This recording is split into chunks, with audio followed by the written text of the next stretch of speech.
Money गुरु के इस खास कार्यक्रम में आप सभी का स्वागत है। आप सभी दर्शकों को नव वर्ष की बहुत बहुत शुभकामनाएं हम देते हैं। और नया साल 2024 आज समझना चाहेंगे कहां बनेगा पैसा। नया साल डेट फंड के लिहाज से कैसा रहेगा, इक्विटी निवेश के लिए कैसा रह सकता है साल, गोल्ड रियल एस्टेट के क्या रह सकते हैं हाल, इस पर रहने वाली है हमारी आज की खास चर्चा। और क्योंकि चर्चा खास है इसलिए मेहमान भी हमारे खास हैं, उनका भी परिचय करा देते हैं। हमारे साथ जुड़ चुकी हैं एडलवाइस म्यूचुअल फंड की MD and CEO Radhika Gupta और जेआरएल मनी के को फाउंडर विजय मंत्री। राधिका, विजय जी दोनों का बहुत स्वागत है मनी गुरु के आज के इस खास कार्यक्रम में। और नए साल की बहुत बहुत शुभकामनाएं हम देते हैं और हम कह सकते हैं क्या बेहतरीन साल 2023 रहा। और इसी कामना के साथ 2024 की भी हम शुरुआत करने वाले हैं, आप दोनों ही खास एक्सपर्ट्स के साथ। राधिका, आपको याद अगर होगा 2022 के अंत में जब हमने आपके साथ कार्यक्रम किया था, जब हम 2023 के आउटलुक की बात कर रहे थे, तो आपने कुछ ज़रूरी बातें कही थी और ये बहुत उस समय ऐसी स्थिति भी बन रही थी जब हम ग्लोबल रिसेशन की बात कर रहे थे और मंदी के जो हालात है वो काफ़ी, उसकी हवा काफ़ी ज़्यादा थी। लेकिन उसके बिल्कुल उलट हमने 2023 में बाज़ारों को शिखर पर जाते हुए देखा, भारतीय अर्थव्यवस्था को काफ़ी चमकते हुए देखा। और हाल अभी ऐसा है कि बाज़ार ना सिर्फ शिखर पर है बल्कि म्यूचुअल फंड इंडस्ट्री ने बेहतरीन किया है, ख़ास तौर पर 2023 के सेकेंड हाफ में। और वो अभी भी वो जो सिलसिला है राधिका, वो हम बढ़ता हुआ देख रहे हैं। क्या ऐसी बड़ी वजह रही है राधिका आपकी नज़र में जो ये एकदम एक जो हमने शुरुआत में देखा था 2023 के, उसके एकदम विपरीत जाकर ये इतना गोल्डन अपॉर्चुनिटी बाजार में बढ़नी शुरू हुई? सबसे पहले तो नववर्ष की आपको, आपके दर्शकों को शुभकामनाएं। आई थिंक मेरी सबसे बड़ी सीख 2023 में रही है कि बाज़ार में हवा बदलते देर नहीं लगती। अगर आप एक साल पहले का, जैसे आपने कहा, मौसम देखें, आउटलुक देखें और आज देखें तो वो कैसे बदला है वो शायद कोई एस्टिमेट नहीं कर सकता था। और हम बदलाव के कारण डिस्कस कर सकते हैं, लेकिन आई थिंक हवा बदलते देर नहीं लगती।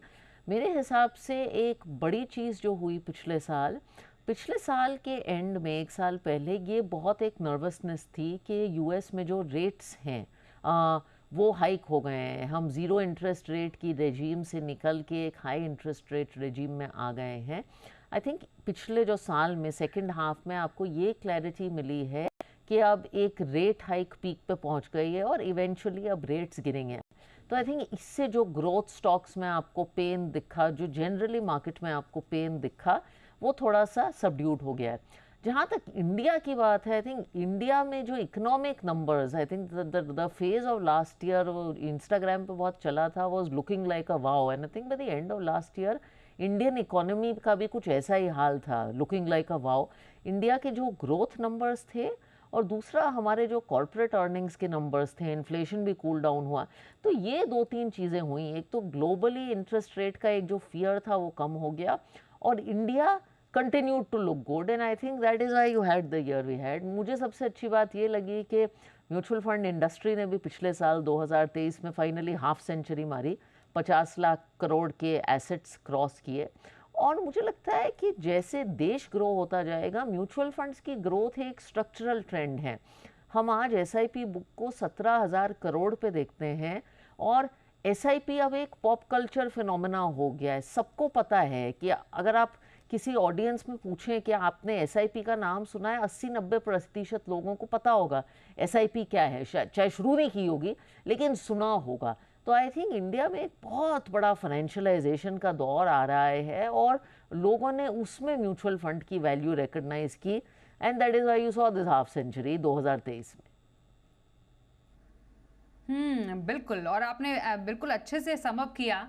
और जो कि एक फील भी था, एक ट्रेंड भी था सभी में, लुकिंग लाइक अ वाव। और ये हम उम्मीद करेंगे कि 2024 में ऐसी स्थिति रहे, लेकिन तैयार हमें हर स्थिति के लिए बाजार में रहना होता है। जैसा राधिका ने भी कहा कि फिजा बदलते देर नहीं लगती।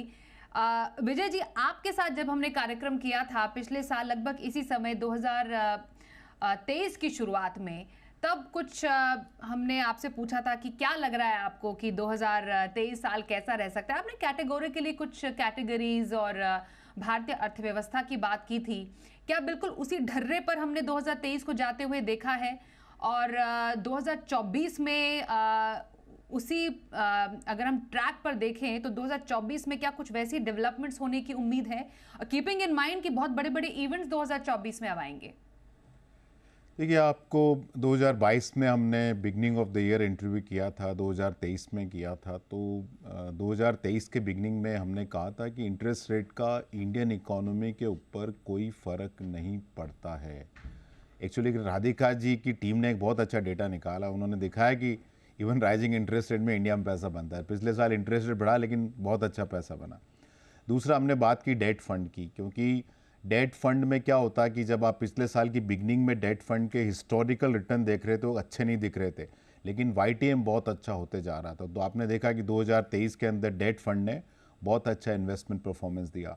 फिर हमने कुछ सेक्टर्स की बात की, जैसे पीएसयू इक्विटी फंड की बात की, इंफ्रास्ट्रक्चर इक्विटी फंड की बात की, हेल्थ केयर फंड की बात की, ऑटो फंड की बात की और banking and financial services industries fund की बात की।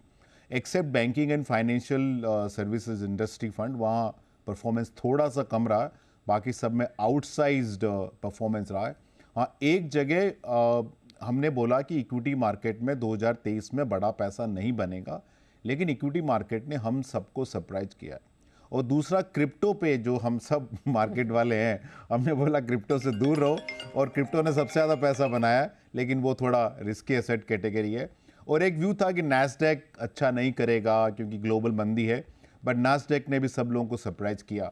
तो इन्वेस्टिंग के अंदर होता है, एक तो एक्ट ऑफ कमीशन होता है, एक्ट ऑफ ओमिशन होता है।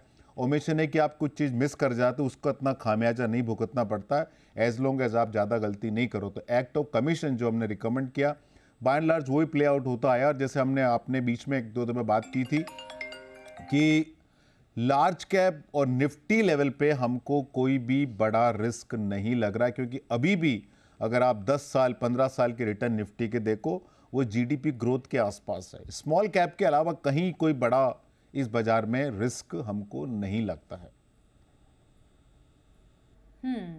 बिल्कुल सर। मुझे राधिका एक बात बताइए, क्योंकि हम हमेशा से भारतीय अर्थव्यवस्था को शाइनिंग अर्थव्यवस्था के तौर पर, ग्रोथ की गाड़ी हमारी आगे काफ़ी अच्छे से बढ़ रही है, और जब ग्लोबल अस्थिरता की भी बात हो रही थी, हम एक ऐसी इकोनॉमी थी जो कि बिल्कुल डट कर खड़ी थी, और आगे भी ऐसी ही उम्मीद जताई जा रही है हमारे ग्रोथ नंबर से भी। पोर्टफोलियो में फिलहाल जब हम नए साल में अभी क्योंकि हमने देखा मिड कैप और स्मॉल कैप में काफ़ी अच्छे पैसे बने निवेशकों के, और निवेशक काफ़ी खुश हुए कि क्या बात है। लेकिन अब 2024 का जो पोर्टफोलियो हो, उसमें कैसे बदलाव करने की ज़रूरत है? आई थिंक इसका आंसर दो पार्ट में है। देखिए, एक तो यस, मिड कैप और स्मॉल कैप में पैसा बना, एंड मैं कई बार मैं किसी से बात कर रही थी कुछ महीनों पहले, तो वो कह रहे थे मैडम माइक्रो कैप फंड में पैसे डाल देंगे, रोज़ ½ % बन जाएगा। अब मैं ऐसी ऐसी बातें सुनती हूँ तो मुझे थोड़ा डर लगता है, क्योंकि हम देखते हैं कि इन सेगमेंट्स में लोग तभी आते हैं जब पिछले एक साल का रिटर्न बहुत अच्छा हो, 30-40%।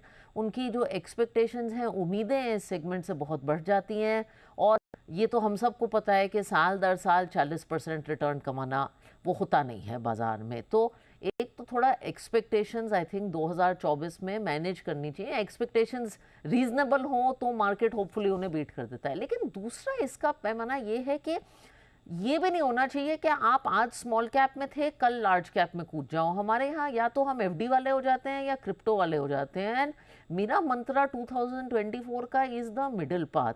हमारी जो mid cap and small cap companies हैं, एक्चुअली वो इतनी छोटी नहीं रही हैं। आज स्मॉल कैप कंपनी का एवरेज साइज करीब 12-13 हज़ार करोड़ हो गया है, मिड कैप का 37,000 करोड़ हो गया है। तो ये छोटी कंपनीज नहीं रही हैं। और अगर आपको आने वाले भारत के अगले 10 साल की पूरी इकोनॉमी में पार्टिसिपेशन चाहिए, तो आपको लार्ज कैप रखना ज़रूरी है, लेकिन मिड कैप और स्मॉल कैप भी रखना है, क्योंकि लार्ज कैप में आपके बैंकिंग या टेक या मेटल्स होंगे, लेकिन अगर आपको capital goods, China +1, financialisation of savings, diagnostics, ऐसे थीम्स चाहिए, तो वो मिड कैप और स्मॉल कैप में ही शामिल हैं।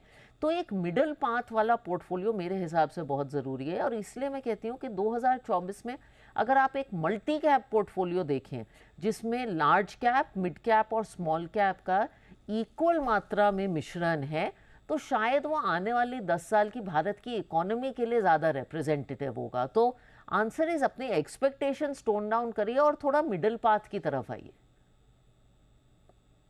तो आप कह रहे हैं कि ऐसा ना हो कि स्मॉल कैप से सीधे आपने जंप किया लार्ज कैप पर।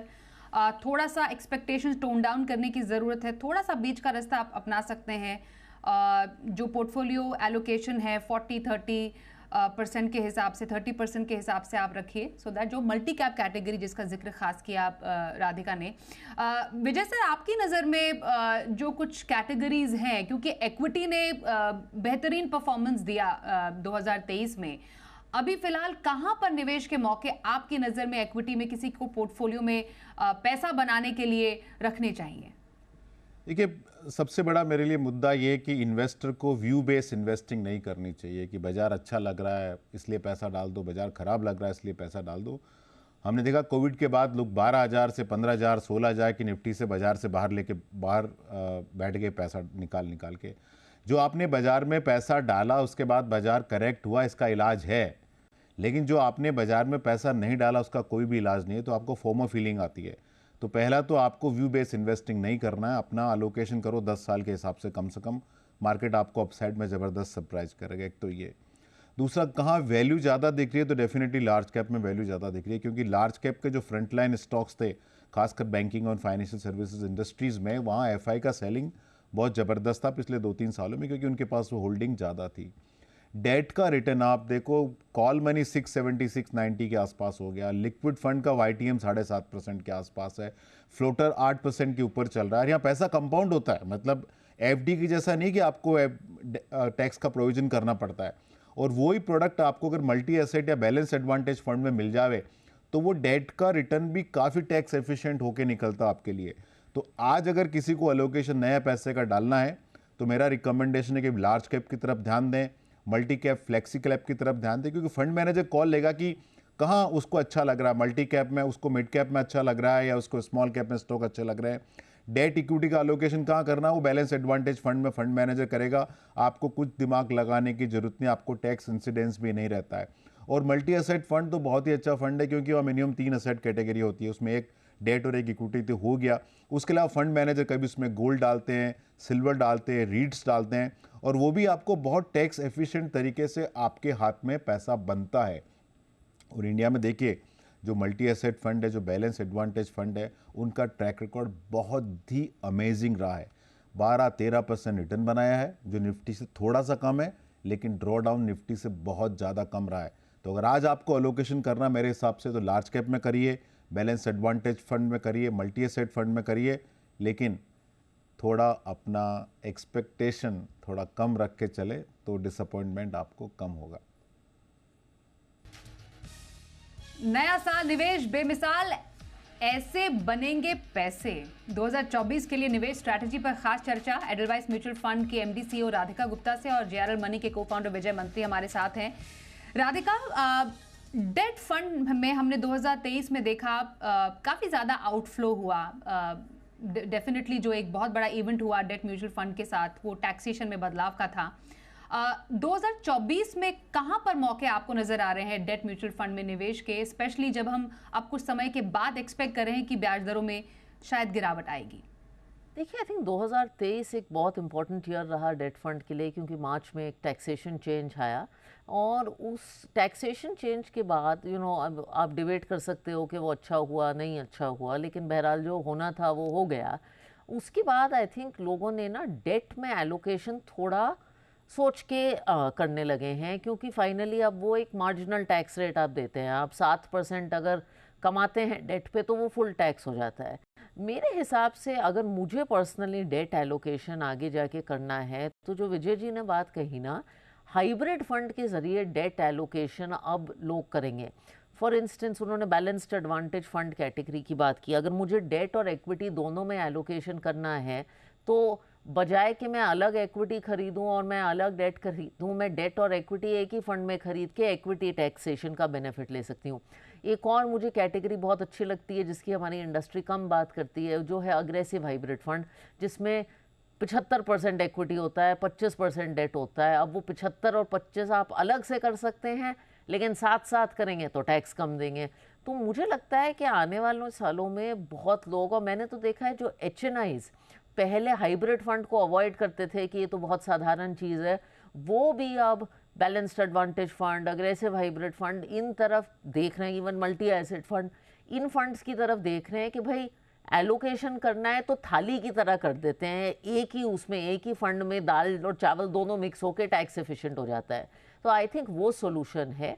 दूसरा, अगर किसी को शॉर्ट टर्म एलोकेशन करना है डेट में, 3 साल से कम का एलोकेशन, तो मेरे हिसाब से आर्बिट्राज फंड, जो कि एक हाइब्रिड फंड है लेकिन उसमें इक्विटी एक्सपोजर नेट होता नहीं है, डेट की तरह ही चलता है, वो बहुत एफिशिएंट है। और हमने देखा पिछले साल में 2023 में आर्बिट्राज फंड में एक्चुअली बहुत पैसा आया है क्योंकि टैक्सेशन चेंज हुआ है। अब जहाँ तक आपने बात की प्योर प्ले डेट फंड की, हाँ इंटरेस्ट रेट्स घटने की आउटलुक है, लेकिन मुझे लगता है, और अगर आप डेट फंड में, लॉन्ग टर्म डेट फंड में पैसे डालेंगे तो चांसेस आर आप पैसे कमाएंगे।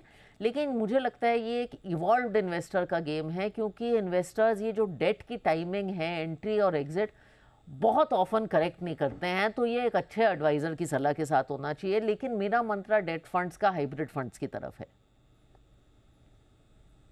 तो डेट में अगर आपको एक्सपोजर लेना है तो हाइब्रिड फंड के जरिए, क्योंकि टैक्स एफिशिएंट होते हैं और फायदा भी आपको यहाँ पर मिलेगा। राधिका ने यहाँ पर ये एक बहुत अच्छी रिकमेंडेशन दी है। इम्पॉर्टेंट होता है यहाँ पर विजय जी डिस्कस करना गोल्ड और रियल एस्टेट, क्योंकि पिछले बार जब आपसे चर्चा हो रही थी उसके बाद हमने देखा गोल्ड और सिल्वर को खासतौर पर चमकते हुए, रियल एस्टेट में एक बार फिर से वहाँ पर भी एक तेज़ी लौटी, स्पेशली प्रीमियम सेगमेंट में। 2024 गोल्ड और रियल एस्टेट के लिए क्या लेकर आ सकता है? देखिए, रियल एस्टेट में जो हमने कोविड के बाद कंटिन्यूसली बात की है कि रियल एस्टेट के अंदर ट्रांजैक्शन बहुत होंगे, जो जेन्युइन बायर है वो ट्रांजैक्शन करेंगे, लेकिन जो स्पेकुलेटिव एक्टिविटी है वो इतना रैम्पेंट नहीं है जो हमने 2008 से 2013 के दौर में देखी है, क्योंकि कैश कंपोनेंट इक्विटी मार्केट में, इकोनॉमी में कम होते जा रहा है। और जब कैश कंपोनेंट कम होते जा रहा है तो डेफिनेटली आपको मालूम पड़ेगा कि real estate normal GDP growth के आसपास रिटर्न देगा। एक आध ज्योग्राफी में 20% 30% बढ़ेगा, लेकिन बाय एंड लार्ज इतना ही बढ़ेगा। लेकिन रियल एस्टेट में ट्रांजैक्शन कॉस्ट बहुत ज़्यादा है। जैसे आप खरीदते हो तो आपको पहले 6% स्टैम्प ड्यूटी देनी पड़ती है, ब्रोकरेज है, ट्रांजैक्शन चार्जेज है, 1 साल का रिटर्न तो वहीं आपका निकल जाता है। और रियल एस्टेट में आपने पैसा बनाया है, गोल्ड में आपने पैसा बनाया है एक ही कारण से कि आपका होल्डिंग पीरियड लंबा रहा। उतना ही पीरियड अगर आप इक्विटीज को दे दें तो आपकी कहानी एक्चुअली दूसरी हो जाएगी एकदम। लेकिन रियल एस्टेट को प्ले करने के दूसरे तरीके हैं ना। अगर रियल एस्टेट के अंदर तेजी आ रही है तो आपको रियल एस्टेट प्रॉपर्टी लेने की ज़रूरत क्या है? बिल्डिंग मटेरियल कंपनी है, और उसमें भी मैं बता रहा हूँ, राधिका जी कंपनी ने एक नोट निकाला था बिल्डिंग मटेरियल कंपनीज के ऊपर कि प्लाईवुड वाली कंपनी कौन सी है, सेरामिक टाइल वाली कंपनी कौन सी है, ऐसी कंपनियां जिन्होंने बहुत अच्छा परफॉर्मेंस दिया, वायर बनाने वाली कंपनी कौन सी है। जैसे आपको गोल्ड में पैसा डालना है तो गोल्ड में ज़्यादा पैसा बना कि टाइटन में ज़्यादा पैसा बना, आपको ही देखना सिंपल। तो इक्विटी मार्केट ऐसा वंडरफुल व्हीकल है कि जहां आपको जो चाहिए वो मिल जाएगा। जिस सेक्टर में आपको अच्छा लग रहा है आप डायरेक्टली पार्टिसिपेट कर सकते हैं, और उसी सेक्टर का आप एक्सपर्ट के थ्रू पार्टिसिपेट कर सकते हैं। ऐसा आपको प्रॉपर्टी खरीदनी है, 50 लाख 1 करोड़ 2 करोड़ रुपए आपको डालना है, आप बोलो मैं म्यूचुअल फंड में डालता हूं ना, एक साथ पैसा नहीं डालूंगा, जब चाहिए तब पैसा निकाल लूंगा, तो जो अपॉर्चुनिटी आपको मिलेगी इसके मुकाबले नहीं है। लेकिन मेरे को लगता है कि गोल्ड ने 10 साल में अंडर परफॉर्म किया, 7.5% के आसपास रिटर्न था, पिछले साल तो 6% के आसपास रिटर्न था, तो अपना कॉल हुआ था, हमने बोला गोल्ड अच्छा रिटर्न देगा। इस वाली मुझे लगता है गोल्ड रीजनेबल इन्वेस्टमेंट परफॉर्मेंस देगा। रियल एस्टेट ज्योग्राफिक डिपेंडेंस बहुत ज़्यादा रहेगी, और अभी जिस तरह का माल बिक रहा है वो टॉप प्रीमियम सेगमेंट में मिल रहा है, वो ट्रॉफी हाउसेज हो गए हैं, तो वहाँ रिटर्न कोई देखता नहीं है। लेकिन आपको ज़्यादा अच्छा तरीका है बिल्डिंग मटेरियल कंपनी से प्ले करने का, जो आपको म्यूचुअल फंड पोर्टफोलियो के अंदर मिल जाएगी। बिल्कुल, तो एक स्मार्ट तरीका बताया विजय जी ने दोनों ही एसेट क्लास में निवेश का। अब बहुत इंपॉर्टेंट राधिका, क्योंकि नया साल होता है, नई बिगिनिंग्स का साल होता है, और कई लोग कहते हैं कि नए साल में नए निवेश से प्रवेश क्यों ना किया जाए। तो नए निवेश के पहले किन बातों का ध्यान रखें अभी? एक्चुअली आई थिंक नया साल आता है, हम नई नई चीज़ों की बात करते हैं, लेकिन मैंने तो देखा है कि बाज़ार में पैसा बनता है पुरानी बोरिंग चीज़ें करने का। और सबसे इम्पॉर्टेंट बात है वक्त। जो आपने पुराना निवेश किया है पिछले साल, 2 साल पहले, 3 साल पहले, आप उसे लंबे समय तक रखिए। इंडिया एक साल की अपॉर्चुनिटी नहीं है, और बहुत अच्छी चीज़ें हुई हैं 2023 में। उम्मीद है कि 24 भी अच्छा साल होगा, लेकिन ख़राब भी हो सकता है। इक्विटी मार्केट की हवा का किसी को पता नहीं है। आई थिंक सबसे बड़ी लेसन, जो पुराना लेसन है, कि इंडिया एक डेकेडल अपॉर्चुनिटी है। अगले 10 साल में अगर आप भारत में निवेश करेंगे तो बहुत पैसा बनने वाला है। मैं म्यूचुअल फंड सीईओ, लेकिन मेरे से आमतौर पे लोग बहुत स्टॉक टिप्स लेते हैं कि अच्छा ये बताओ, मैं दे नहीं सकती। और मैं सच में मानती हूँ कि the stock tip of the decade is just to invest in India. आप इंडिया में इन्वेस्ट कीजिए, इंडिया में एसआईपी करिए, और वो एक डिसिप्लिन्ड तरीके से रखिए, करेक्शंस के थ्रू। और जैसे आपकी इनकम, क्योंकि आपकी खुद की आमदनी भी बढ़ेगी, आपकी खुद की इंक्रीमेंट्स होंगी, अपने निवेश को भी बढ़ाइए, अपने एसआईपीज को टॉप अप करिए और डिसिप्लिन तरीके से चलाइए। पिछले 5-6 सालों में हम एचएनआई से बात करते हैं, रिटेल इन्वेस्टर से, लोग इतने कॉम्प्लिकेटेड आइडियाज़, इतने कॉम्प्लिकेटेड प्रोडक्ट्स में इन्वेस्ट करते हैं, लेकिन एक साधारण मिड कैप फंड या मल्टी कैप फंड में एक एसआईपी करने वाला व्यक्ति भी 15, 16, 17, 18% से अपना पैसा कंपाउंड करता है लिक्विडिटी के साथ। तो बहुत कुछ कॉम्प्लेक्स या नया करने की ज़रूरत नहीं है। जो पुराना दाल चावल हम खाते आए हैं उसे कंसिस्टेंटली फॉलो करना है। बिल्कुल, और वो सेहत के लिए भी अच्छा है और आपके पोर्टफोलियो के लिए भी अच्छा है। और इन तमाम सजेशंस के लिए, वो भी साल की शुरुआत में ही, मैं आप दोनों ही एक्सपर्ट्स का बहुत धन्यवाद करूंगी। राधिका गुप्ता, विजय मंत्री जी, आप दोनों का बहुत धन्यवाद। एक बार फिर से सभी दर्शकों को स्वाति जी, एक लास्ट बात बोलना चाहता हूँ कि 2023 के बिगनिंग में सारे एक्सपर्ट ने बोला कि बाजार में पैसा नहीं बनेगा, बाजार में पैसा बना। तो बाजार में पैसा कोई एक्सपर्ट की वजह से नहीं बनता है, इंडिया स्टोरी से नहीं बनता। बाजार में पैसा आपका बना आपके व्यवहार से। तो बाजार इकोनॉमी देखने से पहले देखो कि हम उसको होल्ड रख सकते हैं कि नहीं कर सकते, आपका अच्छा पैसा बनेगा। राइट, बिल्कुल। इस बेहद ही शानदार नोट के साथ इस कार्यक्रम का अंत यही करते हैं। धन्यवाद सभी को। बने रहिए हमारे साथ और देखते रहिए जी बिजनेस।